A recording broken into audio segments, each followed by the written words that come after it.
নেত্রীর কাছে দুটো দাবি করতে চাই। প্রথমত হলো বেগম খালেদা জিয়াকে কারাগারে আপনারা নিক্ষেপ করেন, কারণ এক দেশে দুই আইন হইতে পারে না।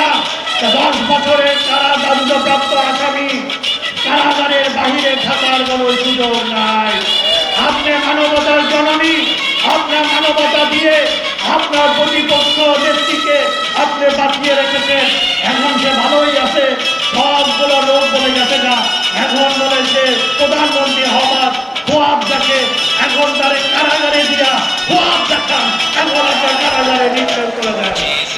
আর দ্বিতীয় হলো ঢাকা মহানগরে, এই ঢাকা দক্ষিণে 8টি আসন, এই 8টি আসনেই আমরা আওয়ামী লীগের মনোনয়ন চাই, অন্য কারো মনোনয়ন আমরা চাই না। অনেক ভেলকি দেখছি, আর ভেলকি দেখবো না। জনগণের সমর্থন নিয়ে আওয়ামী লীগ নৌকা নিয়ে আমরা এগিয়ে যাবো।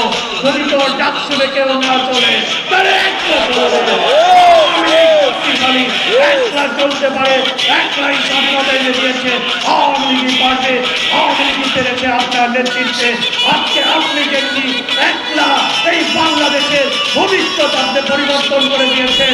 আজকে আপনি বিদ্যুৎ উৎপাদন করেছেন, বর্তমান দেশে পরিণত করেছেন, বিশ্বব্যাপী করোনা মুক্ত করেছেন আপনার নেতৃত্বে। বাংলাদেশ আওয়ামী লীগের তৃণমূলের নেতা কর্মীরা প্রস্তুত আগামী 2023-2024 সালের নির্বাচনে আপনাকে এই ঢাকা মহানগরের 8টি দক্ষিণের 8টি আসনে আওয়ামী লীগের বিপুল। এখন আবার ছাগলের 3 নম্বর বাচ্চাও পাইছেন। হ্যাঁ, দেখছেন নাকি? ছাগলের 3 নম্বর বাচ্চাকে করতে পারেন জাতীয় পার্টি।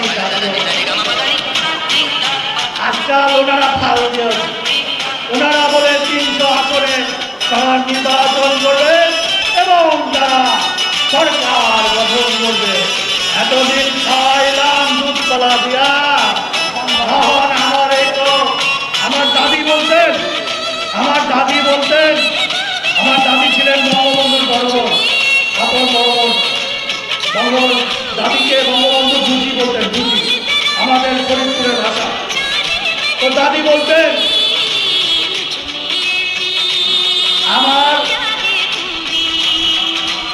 আমার পেটের খাও, আমার একটু মেয়াও। হ্যাঁ,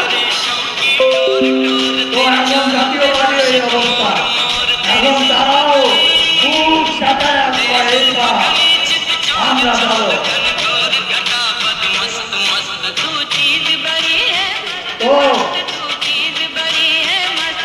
তো আগে যেটা করছি, যত সুন্দরই হোক, শূন্যই হবে। বাংলাদেশ আওয়ামী লীগ কারো করুণায়, কারো অনুকম্পায় গঠিত হয় নাই, আন্দোলনও করে নাই, সংগ্রামও করে নাই, স্বাধীনতা আদায় করে নাই এবং সরকারও গঠন করে নাই। যতবার করেছে বাংলার জনগণের অকুণ্ঠ সমর্থনে, অকুণ্ঠ ভালোবাসায় বাংলাদেশ আওয়ামী লীগ করেছে। তাই আমরা কোনো কিছুতে ভয় পাই না। আমাদের ভয় দেন না, ওগুলা পাথরের বুকে ইট ছোড়ার মতো হবে। আজকে যাই অনেক কিছু বলে ফেললাম, ঐতিহ্যবাহী বংশধারা এসে না বললে মনে কষ্ট হয়ে যাবে। আপনারা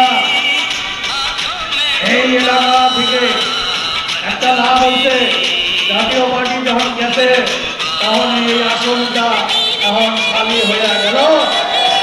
আছে মঞ্চে আমাদের অনেক প্রার্থী আছে, দেখা যাক আল্লাহ চাহে তো সম্মেলনের মাধ্যমে এই আওয়ামী লীগের তৃণমূলের পর্যায়ে এই তৃণমূলের পথ থেকে আরম্ভ করে আজকে যে আওয়ামী লীগ সুসংগঠিত, আমরা আগামী নির্বাচনে